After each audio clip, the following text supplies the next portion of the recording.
quelques mois après, il se crée sur Montpellier, par ces gens apparemment de droite, une fédération.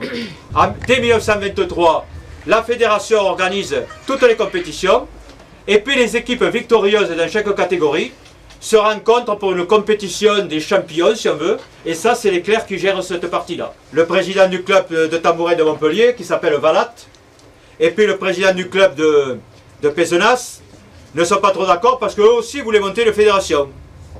Donc il y a une petite scission au niveau des tambourins, et quelques années après, ça part en brioche complet. La fédération arrête son activité, le club de Montpellier arrête son concours, et il ne reste plus que le club de Pézenas pour continuer jusqu'en 1937. Donc le tambourin est en train de mourir. Et c'est Masrouquette qui fait le premier quelque chose, il dit il faut essayer de remonter une autre fédération. Il la monte en 1938. Et en 1939, ça démarre sur les chapeaux de roue. Problème, c'est que de suite après, il y a la guerre. Pendant la guerre, on ne peut pas jouer au tambourin. Difficulté de déplacement. Excusez-nous. Donc pendant la guerre, difficulté de déplacement.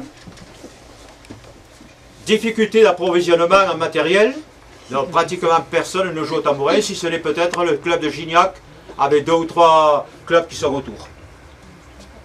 Après la guerre, c'est pire. Parce que pendant la guerre, on avait vécu sur les réserves, sur les quelques tambourins qu'on avait de côté, sur les quelques balles qu'on avait de côté. Mais après la guerre, c'est pire parce que eh bien, les balles qui sont fabriquées par les usines Michelin ne sont plus fabriquées, ils ont d'autres priorités.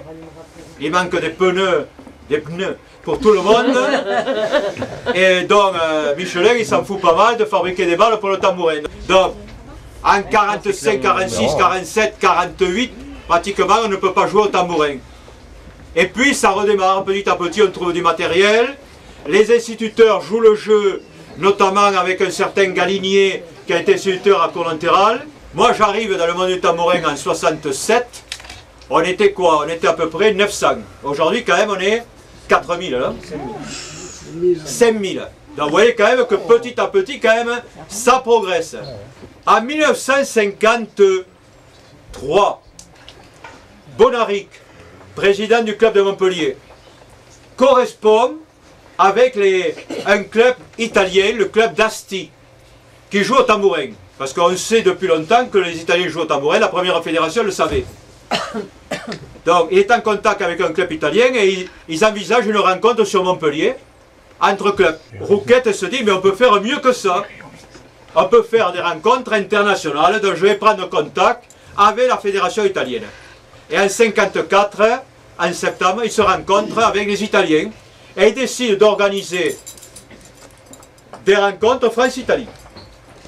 Alors les Italiens viennent en France à Pézenas en octobre 1954 et là il y a 2 rencontres. Une rencontre avec le jeu de chasse français et une rencontre suivant la formule italienne, c'est-à-dire le jeu ouvert comme on le pratique aujourd'hui. Les gens qui sont là, ils se disent, à la quasi-majorité, c'est mieux le jeu ouvert des Italiens, parce qu'il y a moins de moments où on s'arrête. Bon. Donc, qu'est-ce qu'on décide donc? D'éliminer les chasses et d'éliminer les clauses. Bonsoir. Excusez-moi. Alors, M. Moore, vice-président de la Gauche, je pense. Voilà. Si tout le monde le connaît. Bonsoir. Moi, je savais que vous étiez maire de Coron-Sec, mais pas vice-président de l'aglo, vous voyez, on apprend tous les jours. Mais de quel aglo? Montpellier. La meilleure. Bon, j'en étais où? Ah, d'accord. La famille Aliès de Pézenas souhaite continuer à jouer au jeu de chasse, mais Masrouquette et la quasi-totalité des joueurs et des clubs veulent jouer au jeu ouvert. Donc finalement, on va garder le jeu ouvert.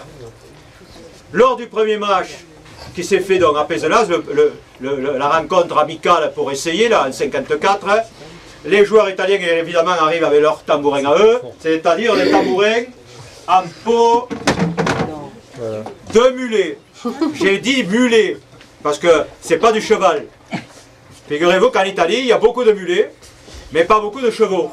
Ça, je le tiens de Righetti, qui me dit, mais les Français sont un peu cons sur les bords. Tous ils disent c'est de la peau de cheval, alors que c'est de la peau de mulet. Bon, alors je fais confiance quand même à Righetti, qui était italien. Oui. Les joueurs français, ils trouvent que les tambourins italiens sont mieux, essentiellement parce que quand on renvoie la balle, on la renvoie plus loin. On gagne facilement 10 mètres avec les tambourins en peau de mulet par rapport aux tambourins en peau de chèvre. En 1955, c'est la première rencontre de France-Italie. La première se fait en Italie. Elle devait se faire, je crois, à Milan, et puis finalement, elle se fait à Vérone. Ils jouent en Italie, et ils perdent contre les Italiens.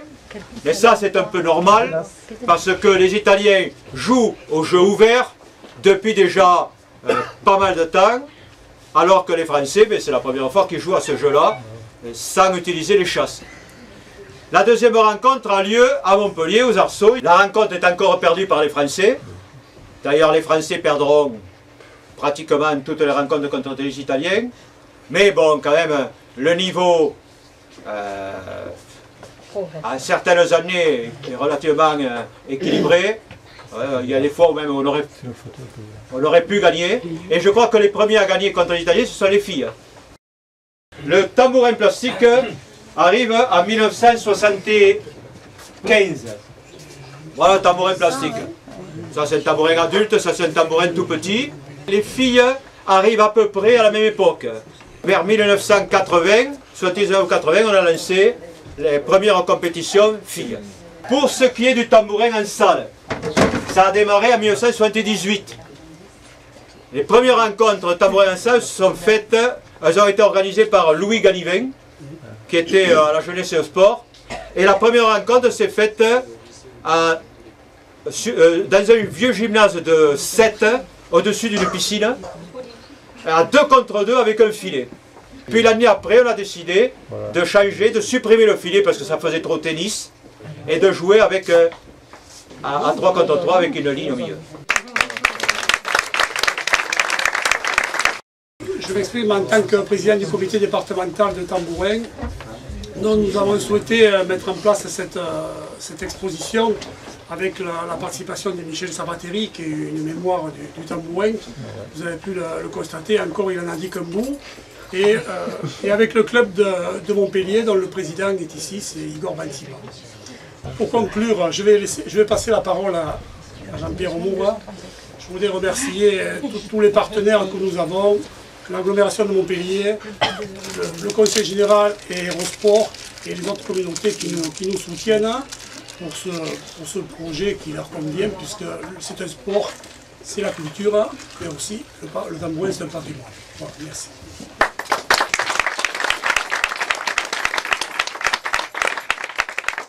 Bonsoir à tout le monde. J'ai prévu une intervention de 2 heures. Non, je vais être assez bref. Tout simplement, moi, saluer les organisateurs de cette réunion ce soir. Ne serait-ce que le fait de parler du tambourin, c'est quelque chose d'important. C'est important parce que si on le compare en tant que sport, c'est un élément de sport très fort, mais c'est aussi un élément de culture. Dans la région, il y a 3 sports comme ça, qui sont les joutes, la course camarguaise et le tambourin. En tout cas, je suis convaincu d'une chose. Depuis très longtemps, c'est un sport magnifique. Magnifique. Une belle partie de tambourin, moi personnellement, je préfère une belle partie de tambourin qu'une partie de tennis, sans dénigrer le tennis. Mais je trouve que 5 contre 5, quand vraiment ça joue à plein, ça peut être très beau. Mais ça peut lasser. Donc il vaut mieux recentrer comme on le fait actuellement, donner davantage d'intensité. Et puis voilà, je crois que c'est un beau sport. Et voilà, en tout cas, bravo à ceux qui sont venus, bravo aux joueurs, j'en vois beaucoup aussi.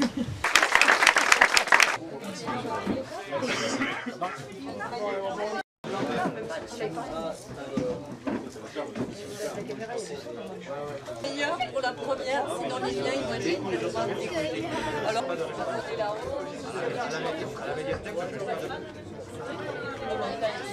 je vous demanderai simplement de me rembourser les salaires.